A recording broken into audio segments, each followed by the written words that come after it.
अगले 7 दिन के अंदर नागरिकता संशोधन कानून यानी CAA पूरे देश में लागू कर दिया जाएगा। ये दावा है केंद्रीय मंत्री शांतनु ठाकुर का। भारतवर्षे CAA लागू হবে এই গ্যারান্টি আমরা আজকেই মঞ্চ থেকে দিয়ে গেলাম। उन्होंने ये बयान पश्चिम बंगाल के दक्षिण 24 परगना में आयोजित एक जनसभा को संबोधित करते हुए दिया। भारतीय नागरिकता कानून क्या है, इसके लागू होने से क्या बदल जाएगा, चलिए जानते हैं। बता दें कि भारतीय नागरिकता संशोधन कानून पर 5 साल पहले ही मुहर लग गई थी। हालांकि ये अब तक लागू नहीं हो पाया है।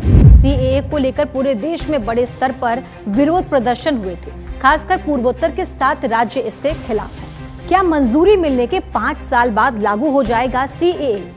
CAA को लेकर साल 2020 से लगातार एक्सटेंशन लिया जा रहा है।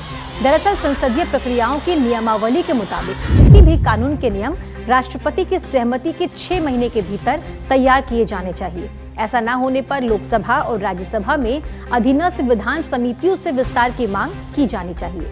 CAA के केस में 2020 से गृह मंत्रालय नियम बनाने के लिए संसदीय समितियों से नियमित अंतराल में एक्सटेंशन लेता रहा है। 9 राज्यों के DM को क्या मिले अधिकार? पिछले 2 साल में 9 राज्यों के 30 से ज्यादा जिला मजिस्ट्रेटों और गृह सचिवों को बड़े अधिकार दिए गए हैं। DM को 3 देशों से आए गैर मुस्लिम अल्पसंख्यक समुदायों को भारतीय नागरिकता देने की शक्तियां दी गई हैं। नागरिकता गृह मंत्रालय की 2021-22 की वार्षिक रिपोर्ट के मुताबिक 1 अप्रैल 2021 से 31 दिसंबर 2021 तक इन गैर मुस्लिम अल्पसंख्यक समुदाय के कुल 1414 विदेशियों को भारतीय नागरिकता दी गई है। जिन 9 राज्यों में नागरिकता दी गई है वो है गुजरात, राजस्थान, छत्तीसगढ़, हरियाणा, पंजाब, मध्य प्रदेश, उत्तर प्रदेश, दिल्ली और महाराष्ट्र। किसे मिलेगी नागरिकता? सिटीजनशिप अमेंडमेंट एक्ट के लागू होने पर 3 पड़ोसी मुस्लिम बाहुल्य देशों पाकिस्तान, बांग्लादेश और अफगानिस्तान से आए उन लोगों को भारत की नागरिकता मिल जाएगी जो दिसंबर 2014 तक किसी न किसी प्रताड़ना का शिकार होकर भारत आए। इसमें गैर मुस्लिम माइनॉरिटी हिंदू, सिख, बौद्ध, जैन, पारसी और ईसाई शामिल हैं। आवेदन करने की प्रक्रिया क्या होगी? पूरी प्रक्रिया ऑनलाइन होगी। इसके लिए ऑनलाइन पोर्टल भी तैयार किया गया है। आवेदकों को वो साल बताना होगा जब उन्होंने दस्तावेजों के बिना भारत में प्रवेश किया था। आवेदकों से कोई दस्तावेज नहीं मांगा जाएगा। नागरिकता से जुड़े जितने भी ऐसे मामले पेंडिंग हैं वो सब ऑनलाइन कन्वर्ट किए जाएंगे। पात्र विस्थापितों को सिर्फ पोर्टल पर ऑनलाइन आवेदन करना होगा। उसके बाद गृह मंत्रालय जांच करेगा और नागरिकता जारी कर दी जाएगी। क्यों हो रहा है इसका विरोध, ये भी समझिए। विपक्ष का कहना है कि इस कानून के जरिए खास तौर पर मुस्लिम समुदायों को निशाना बनाया जा रहा है।